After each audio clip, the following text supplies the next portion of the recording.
Salut à tous les amis, j'espère que vous allez bien. Aujourd'hui, on se retrouve pour parler d'un sujet intéressant, c'est la renaissance de certains combattants. On va prendre le cas de Max Holloway, on peut prendre le cas de Poirier aussi, en quelque sorte.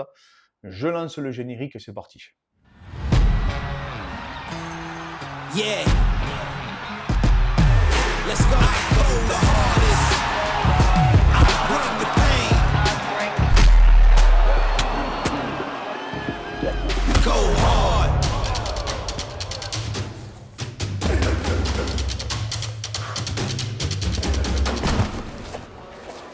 Paris sur les meilleures cotes avec une bête. Donc les amis, j'ai reçu beaucoup de messages suite à la vidéo sur le canal d'entraînement, etc. Ben, c'est cool, ça fait plaisir. Voilà, donc vous avez été beaucoup à réagir de ce côté-là. Malheureusement, je ne peux pas faire encore de live, hein, on va dire les circonstances ne me le permettent pas. Mais en tout cas, voilà, je voulais aborder ce sujet avec vous. Ça fait un petit moment que je voulais tourner cette vidéo sur la renaissance de certains athlètes. Et là, ben voilà, c'était l'occasion qui se présentait. On va parler de Max Holloway surtout. Alors en fait, ou on pourrait même parler de Dustin Poirier, mais je trouve que Max Holloway, c'est encore plus parlant.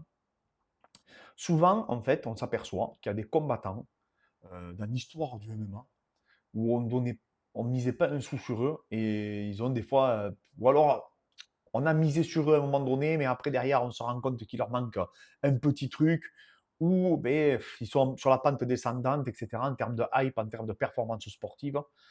Et là, dernièrement, on a vu Max Holloway maintenant qui est revenu sur le devant de la scène. Donc il s'est accaparé le titre des BMF, donc contre Gage, qui est un top 3 mondial actuellement en lightweight. Et surtout, maintenant, il se repositionne comme challenger pour la ceinture contre Topuria. En tout cas, Topuria est chaud pour l'affronter. Et du coup, ça l'a remis vraiment sur le devant de la scène. Il a touché un double bonus. Enfin bref, un mec qui était un peu perdu, paumé. Pourquoi? Parce que le champion en titre, Volka, faisait que le déjouer. Donc on ne savait pas trop où c'est qu'il allait aller. Est-ce qu'il allait aller en lightweight? En même temps, il combattrait des Arnold Allen. Il faisait un peu le gatekeeper. En fait, il fallait passer lui pour avoir accès du coup au champion, ce qu'ils n'ont pas fait avec Topuria. Et c'est ça, en fait, qui est assez remarquable, et je suis vraiment content pour Max Holloway parce qu'il le mérite, hein. C'est que c'est cette renaissance, en fait. Des fois, on croit que ta carrière, elle est finie, ou plus ou moins elle va tourner en rond. Et à ce moment-là, toi, tu t'engouffres dedans et tu saisis ta chance, ton opportunité. Et après, du coup, ça te permet de te relancer. Et tu vois, il y a ne serait-ce quand Volka affronte Makhachev au premier combat, et qui fait un super combat et qu'après derrière voilà il fait tout ce qu'il a à faire. Volka, c'était vraiment un mec que beaucoup de gens considéraient comme le numéro 1 par pound pound, faut savoir. Dès qu'il a perdu contre Makhachev et qu'ensuite il a reperdu contre Topuria, c'est là que le MMA ça va extrêmement vite, on s'en rend pas compte, hein. Mais maintenant limite il a moins de hype qu'un Max Holloway alors qu'il a déjoué. Et c'est ça qui est terrible. C'est ça qui est terrible. Il reste sur 2 défaites avant la limite, hein. Et un Max Holloway qui était un peu vraiment son second dans l'ombre et qui devait conserver cette place parce que je ne voyais pas comment on pouvait se retrouver avec un quatrième match encore avec Max Holloway. Mais là c'est lui qui est sur le devant de la scène. Et on peut voir Figueiredo aussi, hein. Figueiredo, pareil, on ne savait pas trop où c'est que ça allait aller. Mais là, maintenant, il performe du coup de la catégorie supérieure. Donc, il est vraiment chaud. Et ça aussi, hein, ça, tu ne peux, tu peux pas le nier. C'est vraiment des renaissances. Par le passé, on a eu d'autres combattants, dont un, Francis Ngannou. On a une grosse pensée pour lui d'ailleurs, parce que malheureusement, il a eu un drame familial. Donc, force à toi, Francis. Là, je ne sais pas comment tu peux, mais du coup, remonter la tête avec ce drame terrible. Je rappelle, il a perdu son enfant, malheureusement. Donc voilà, on a tout notre soutien pour lui. Et Francis, à l'époque, il avait perdu contre Miocic. Après, il avait aussi enchaîné cette défaite avec Derek Lewis. Bref, il était vraiment dans un passage à vide. Et ça aussi, tu te dis, bon, mais franchement, peut-être le mec, il est limité, il ne sera jamais champion. Et au final, derrière, voilà, il performe. Et après, il affronte Fury, etc. En fait, tu vois, vraiment la destinée, là aussi, on peut parler de renaissance. Dustin Poirier, pareil. Poirier, vraiment, on l'a pas. Enfin, moi, je vous parle, je vais vous parler franchement. Victoire ou pas sur Benoît, je m'imaginais jamais, alors vraiment jamais, qu'on allait lui donner la chance pour la ceinture. Autant Benoît, oui, parce qu'il aurait été sur une dynamique, mais lui, j'aurais vu ou le vainqueur Gage Max Holloway, parce qu'il s'était mieux classé déjà, ou par exemple le vainqueur Tsaroukian Makhachev, Dobronx, pardon, qui était légitime et qui lui devait aller du coup à la ceinture. C'est ce qui était prévu. Mais quand il y a eu le coup d'Ali Abdelaziz, qu'il a dit avant le combat à Dustin Poirier, si tu remportes la victoire, en gros, c'est toi qui as le titre shot, parce qu'en fait, Makachev a bien expliqué hein, que apparemment Arman aurait refusé, du coup, avec une courte prépa, ce qui est logique, hein, parce que pour préparer Makachev, il faut quand même un gros camp d'entraînement, parce qu'il est ultra spécifique. Et en fait, c'est Dustin Poirier qui passe en fait devant tout le monde. Et à juste titre, hein, par rapport à l'ensemble de sa carrière, par rapport à la performance qu'il a pu faire contre Benoît, c'est normal. Bon, ben voilà, il est spectaculaire, c'est une légende du MMA, comme Mehdi Makachev. C'est un grand nom. Hein, Conor aussi l'a mis sur le devant de la scène. Et ses performances avec. Donc du coup, maintenant, mais c'est lui qui se retrouve à faire le titre. Imaginez-vous, alors, moi je ne le vois pas gagner, mais imaginez-vous, je sais pas moi, il en a les capacités du coup en striking de faire la différence. Imaginez-vous, il prend le titre. Là, ça serait pareil, incroyable. Donc Dustin Poirier se retrouve à faire le titre. Max Holloway, ben, il va normalement, je pense, faire la ceinture chez les 66. Ou en tout cas, maintenant, c'est lui le titulaire et le propriétaire de la ceinture BMF. Franchement, les gars, c'est voilà, hein, c'est dingue. Alors, il y a eu aussi à l'époque Jan Blachowicz, parce que beaucoup de gens ne savent pas, mais il a eu un gros passage à vide lui aussi à l'UFC, et après derrière, il est revenu. Mais il n'avait pas atteint quand même, tu vois, comme Max Holloway, où il a été au top du top, vraiment considéré comme un des plus grands poids légers de tous les temps, du coup. Et finalement, enfin, un des plus grands de moins 66 kilos. Et après, quand Volka est arrivé, ben, il a fait de l'ombre. Et là, maintenant, ben, cette victoire, franchement, ça l'a rendu. Et en plus, il a ce truc de la légende où il a fait l'ascenseur qu'une fois, c'est contre Gage. Ça n'a pas été comptabilisé, je ne sais pas pourquoi. Lui, il dit qu'en tout cas, il a été touché. Mais voilà, il prouve qu'il a un menton à toute épreuve, hein, pour l'instant. Hein, le menton tient. Et voilà, et je trouve que ça donne de l'espoir pour les combattants. Hein. On peut parler aussi d'Obron, à l'époque, hein, où il a eu pareil un gros passage à vide et qu'après, derrière, il a fait un run jusqu'à la ceinture. Et tous ces combattants, en fait, tu vois, ils ont un point commun, c'est qu'ils n'ont jamais lâché. Ils n'ont jamais lâché. Et je trouve que c'est vachement transférable à la vie de tous les jours. Parce qu'à un moment donné, les gens vont douter de vous, vont douter de vos capacités, vont douter de votre investissement. Mais j'ai l'impression que le destin, à un moment donné, va vous mettre là où vous méritez d'être. Hein. Et le travail, etc. Hein, parce qu'il faut être discipliné, il faut travailler, il faut s'impliquer. Tout ça, ça n'arrive pas comme ça en claquant des doigts. Et c'est tout le point commun qu'ils ont tous ces individus, c'est vraiment cette notion de travail. Et, euh, et voilà. N'hésitez pas à me dire en commentaire, vous, qui vous voyez aussi en termes de renaissance, parce que c'est vrai que plus on y pense, plus. Enfin, en tout cas, je trouve que Max Holloway, c'est vraiment celui actuellement qui l'illustre le plus, et c'est celui vraiment qui est revenu sur le devant de la scène. Il y a Léon Edwards aussi, hein, on peut parler de Léon Edwards également, parce qu'après son combat contre Ned Diaz, où il se fait connecter au dernier round, tu te dis, mais lui, il ne sera jamais champion, ce mec, c'est pas possible. Donc tu vois que des fois, le combat, c'est vraiment pas des mathématiques et c'est pas une science exacte. Parce qu'aujourd'hui, Diaz, à 77, mais je vous dis franchement, il est même pas top 20 mondial, hein, Ned Diaz, faut pas se leurrer, hein, à 77. Mais il a quand même fait vaciller, comment il s'appelle, Léon Edwards, au dernier round. Donc c'est là où tu te dis, il faut être vigilant quand même. Il faut être vigilant quand on analyse les combats, parce que des fois, il y a des faits de match qui peuvent tout fausser, en fait, dans notre appréciation. Donc ça, c'est quelque chose que j'ai noté et que j'ai pu observer avec le temps, c'est qu'il y a des combattants que tu ne vois pas arriver et qui performent au plus haut niveau, et il y a des combattants où tu mets beaucoup d'espoir et malheureusement, arrivé un moment, ils plafonnent. Et ça, c'est vrai que c'est terrible. Hein, c'est terrible. Mais pareil, un aussi que je trouve que c'est, on pourrait dire un peu pareil, c'est Pereira. Pereira, après sa défaite contre Adesanya, bah, il est stoppé, ça y est, en plus il se fait salement éteindre.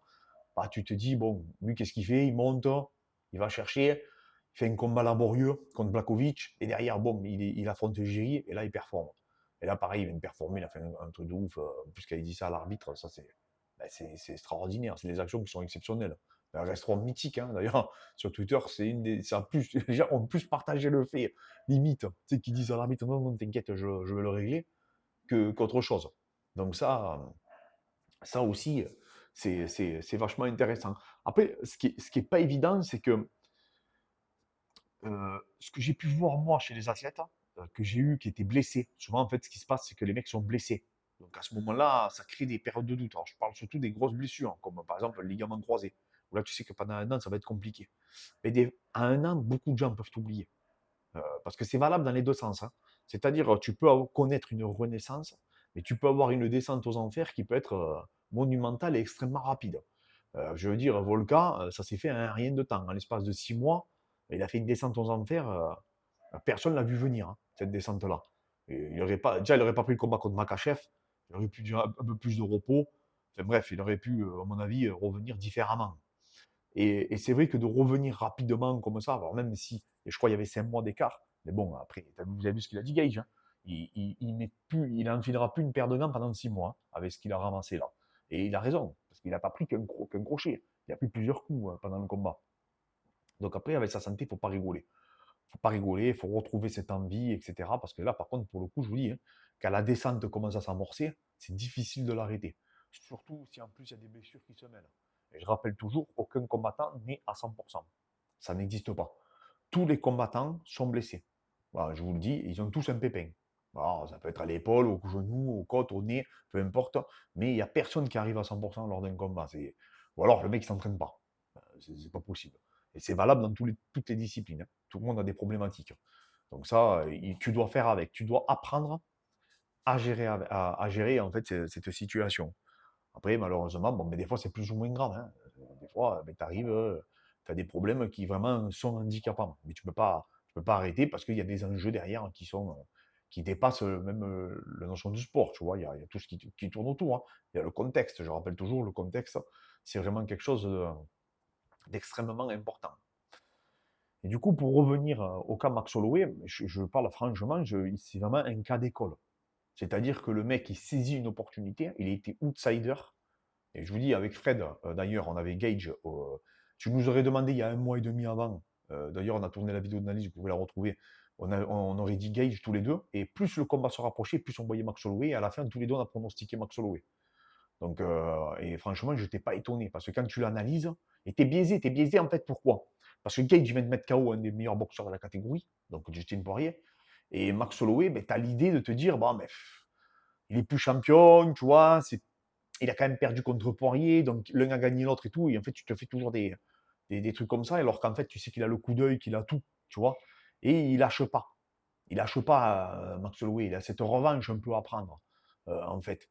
Parce que c'est terrible ce qui lui est arrivé. C'est terrible, c'est un peu comme Whittaker, tu vois, c'est des mecs où ils ont tout pour être champions, mais il y a un mec à un moment donné qui a un peu plus qu'eux et qui leur fait barrage, ils arrivent pas à passer ce gars-là, tu vois. Et en fait, les mecs, c'est des éternels secondes, en fait. Un petit peu. Bon, Max Holloway, la chance qu'il a eue, c'est qu'il a été champion. Whittaker aussi, mais beaucoup moins longtemps, on va dire, Whittaker qu'un Adesanya. Donc ça, c'est vrai. Et en plus, quand il a perdu la première fois, c'était vraiment assez sale. Donc il s'est vraiment fait connecter. Et ça, voilà, et peut-être que Whittaker, il va retrouver une renaissance également, hein, parce que là, il affronte Khamzat Chimaev. Whittaker, on connaît les qualités qu'il a. Il est capable du meilleur. Il est capable du meilleur, il est capable de faire une masterclass, hein. Comme je vous dis, moi, c'est le combattant qui m'a le plus impressionné. Et à l'entraînement, celui qui m'a le plus impressionné, c'est Khamzat. Donc c'est pour ça que j'ai vraiment hâte de voir cette confrontation. Mais c'est là que tu t'aperçois, encore une fois, c'est là que tu t'aperçois que le MMA, ça va très, très, très, très, très vite. Je rappelle, le vainqueur de ce combat, il a droit à la ceinture également. Donc voilà. Donc c'est un sujet que je trouve très intéressant, passionnant, parce que je pense qu'il n'y avait pas beaucoup de gens qui voyaient du coup ce renouveau de hype qu'on peut avoir pour Max Holloway.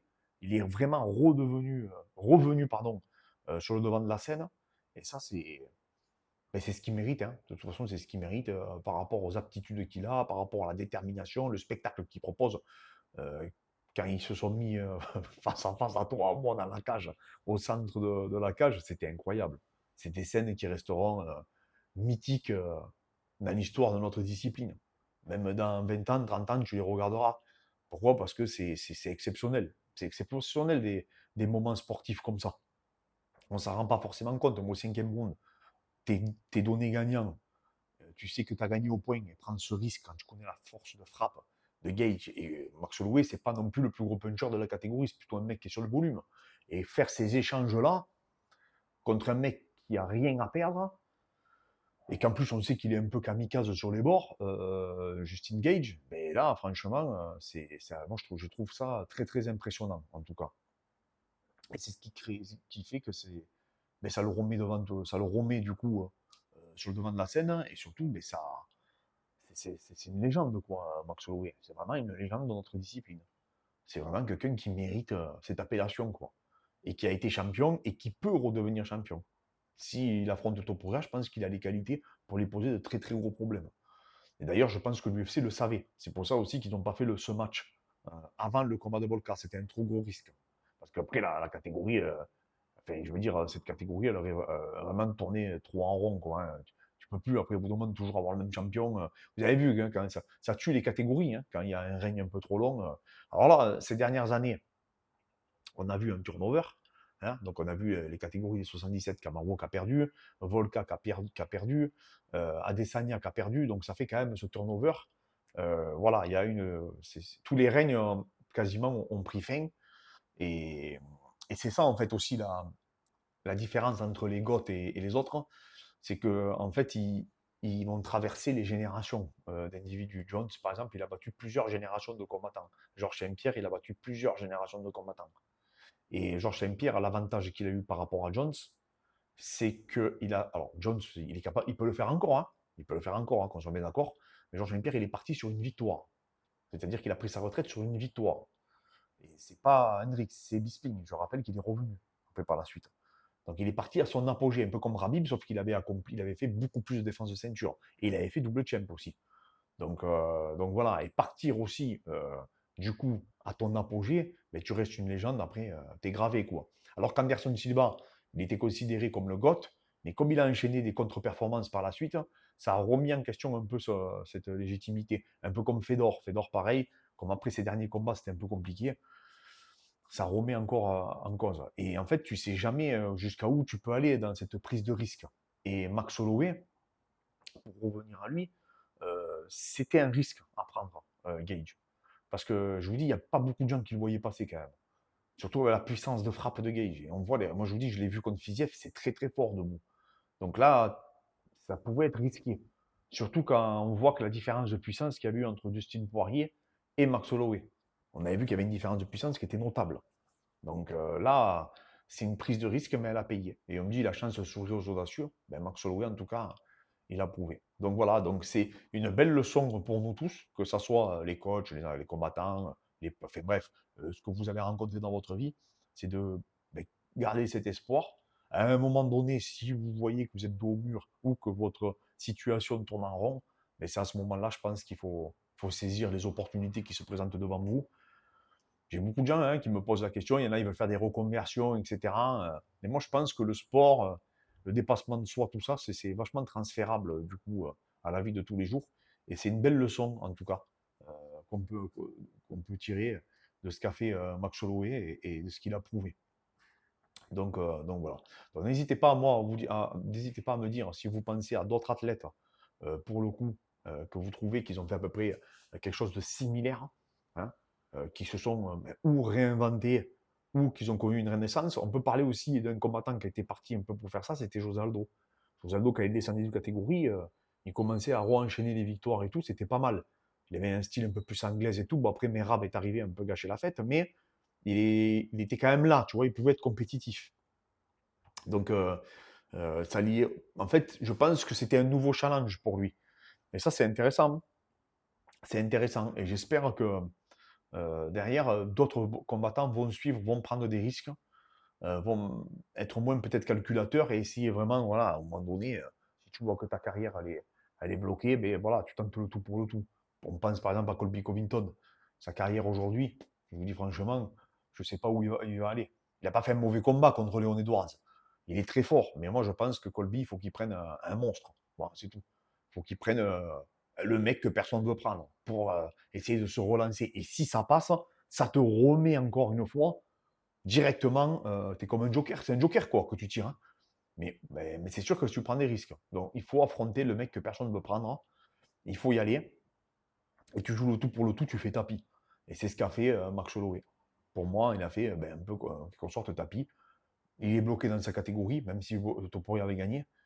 Il affronte Gage et derrière, il sait que même, je vais vous dire un truc, je pense qu'il aurait pu négocier, et c'est pas dit qu'il le fasse pas par la suite. Si Max Holloway remporte la victoire en 66, ou on ne sait jamais s'il y a une. Parce que les aléas du moment, on ne peut pas les prévoir. Mais imaginez-vous, je sais pas moi, Tsarloukian ou Poirier se blesse ou quoi que ce soit, mais peut-être que Max Holloway se portera volontaire. C'est possible aussi. Donc tu peux te retrouver d'un coup à être sur le devant de la scène et être et à combattre pardon, pour une chance mondiale, quoi, pour la ceinture. Alors que vraiment, on pensait que ben, voilà, tu allais toujours être dans le top 3 et régler les nouveaux prétendants, quoi. Donc voilà. Donc voilà, les amis, je trouve que c'est un sujet qui est en tout cas très intéressant et passionnant de voir en fait cette renaissance de certains combattants. Et ça donne de l'espoir et tu te dis toujours ben, qu'en MMA, rien n'est jamais fini. Merci encore à tous et on se retrouve demain, les amis.